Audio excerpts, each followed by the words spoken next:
اعوذ باللہ من الشیطان الرجیم، بسم اللہ الرحمن الرحیم۔ السلام علیکم ناظرین، میں شفا زہرا ایک بار پھر سے حاضر خدمت ہوں اپنے اس پروگرام کے ساتھ جس کا عنوان ہے کربلا اور عصر حاضر۔ ناظرین محترم، یہ ہمارے پروگرام کا لاسٹ ایپیسوڈ ہے اور اس سے پہلے والے ایپیسوڈ میں نے جس بارے میں ڈسکشن کیا تھا وہ موضوع تھا تبلیغ اور امر بالمعروف، کہ کوئی بھی مجلس ہو، کوئی بھی محفل ہو، کوئی بھی جلسہ ہو، کوئی بھی خطبہ ہو، وہاں پر ہمیں فضیلتوں کے ساتھ ساتھ امر بالمعروف اور نہی عن المنکر کو ضرور ایڈ کرنا چاہیے، کیونکہ بنا اس کے ہماری مجلس کیا بلکہ امام حسین علیہ السلام کی مجلس انکمپلیٹ ہے۔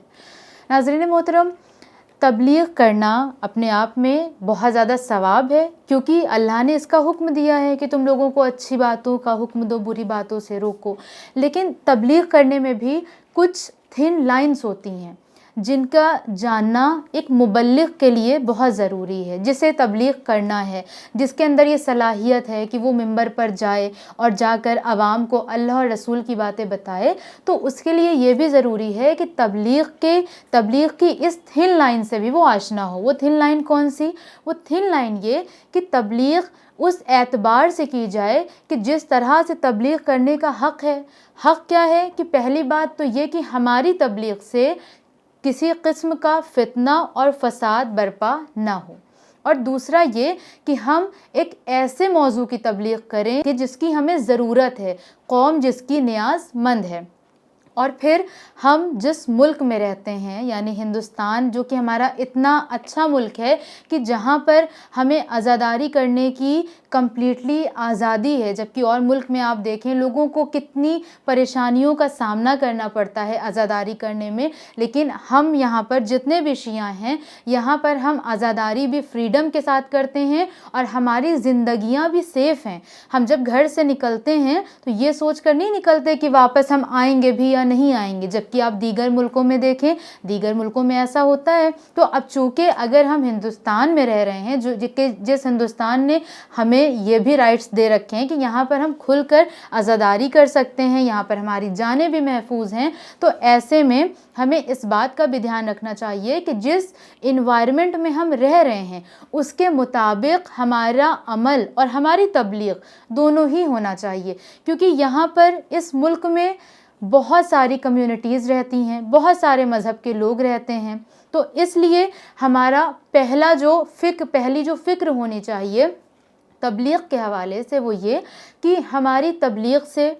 کسی کی شخصیت کو ٹھیس نہ پہنچے، کسی کی شخصیت ہرٹ نہ ہو، کسی کا دل نہ دکھے، یا اس کے علاوہ ہم ممبر سے ہم اپنی تبلیغ کے ذریعے، اپنی مجلس کے ذریعے کوئی ایسی بات نہ کہہ دیں کہ جس سے ایک قسم کا فتنہ اور فساد برپا ہو جائے۔ اور تیسرا یہ کہ انڈیا میں جو بھی حکومت کی طرف سے رولز بنائے گئے ہیں، جو بھی رولز بتائے گئے ہیں، اس کے اگینسٹ ہمیں کوئی کھڑا ہونے کے لیے نہ کہے، کیونکہ اسلامک اعتبار سے یہ چیز حرام ہے۔ ہمارے جو مرجع ہیں، ہم جن کی تقلید کرتے ہیں یا جو بھی عالم ہیں، وہ کبھی آپ کو یہ نہیں کہیں گے کہ آپ جس حکومت میں رہ رہے ہیں آپ اس کے اگینسٹ کھڑے ہو جائیے۔ تو کبھی کوئی آ کر ایسی نیگیٹو پریچنگ کر رہا ہے اور ہمارے اندر ایسی باتوں کو ڈال رہا ہے جس سے ہمارے نوجوان موٹیویٹ ہو رہے ہیں غلط کام کرنے کے لیے۔ آپ دیکھیں اتنی بہترین مثال،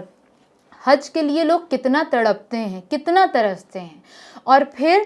وہ شخصیت جب حج کرنے جائے کہ جس کے گھر سے شریعت کا آغاز ہوا،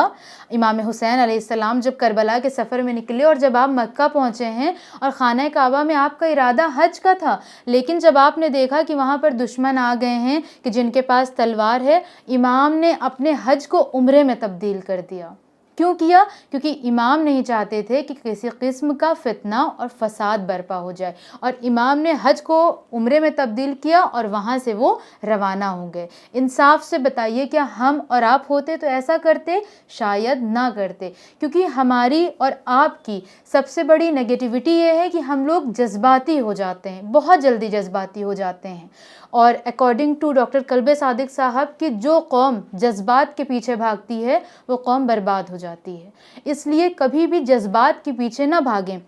ہمیشہ ہر رول کو، ہر اصول کو، ہر قاعدے کو اپنی عقل کے معیار پر رکھ کر سوچیں۔ ناظرین محترم،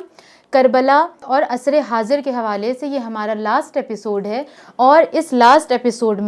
میں ذکر کرنا چاہوں گی ایک ایسی شخصیت کا کہ جس کا ذکر کیے بغیر شاید کربلا مکمل نہیں ہے۔ اور وہ شخصیت کون ہے؟ وہ شخصیت وہی ہے کہ جس کو روز جمعہ دعائے ندبہ میں ہم سب رو رو کر پکارتے ہیں، این الطالب بدم المقتول بکربلا، کہاں ہے وہ کہ جو کربلا کے مقتولین کا انتقام لے گا۔ ناظرین محترم،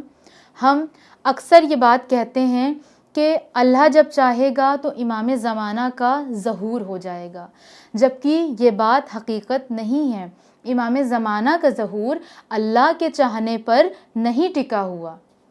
آپ مجھے خود بتائیں، اگر ایک میدان ہے، اس میں بہت سارا لشکر ہے، لاکھوں کا مجمع ہے، اور اس میں سپہ سالار ہے، بہت جوش میں ہے، اور اس کو جا کر جنگ کرنی ہے، لیکن جب وہ پیچھے پلٹ کر دیکھ رہا ہے تو اس کا لشکر آمادہ نہیں ہے، تو اب آپ مجھے خود بتائیں، اگر لشکر آمادہ نہ ہو تو سپہ سالار کس کام کا ہے؟ آپ دیکھیں ایران میں جو اتنا بڑا انقلاب آیا تھا، آیت اللہ خمینی صاحب جو لے کر آئے تھے انقلاب، کس بیس پر وہ لائے؟ کیونکہ وہاں کی عوام نے بہت زیادہ ساتھ دیا۔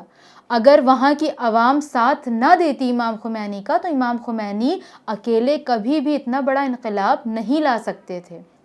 یا کلاس میں کوئی ٹیچر ہے، وہ بچوں کو پڑھانے جاتی ہے، بچے ایسے ہٹ دھرم ہو جائیں کہ بالکل بھی ٹیچر کی بات پر توجہ نہ دیں، ان کو بالکل نہ سنیں، کیا ٹیچر کے لیے پاسبل ہے کہ وہ بچوں کو پڑھائے؟ ہرگز پاسبل نہیں ہے۔ بس سملرلی امام زمانہ کا ظہور اللہ کی مرضی پر نہیں ٹکا، بلکہ امام زمانہ کے نزدیک ابھی ہم میں سے وہ افراد تیار ہی نہیں ہیں کہ جن کی ضرورت امام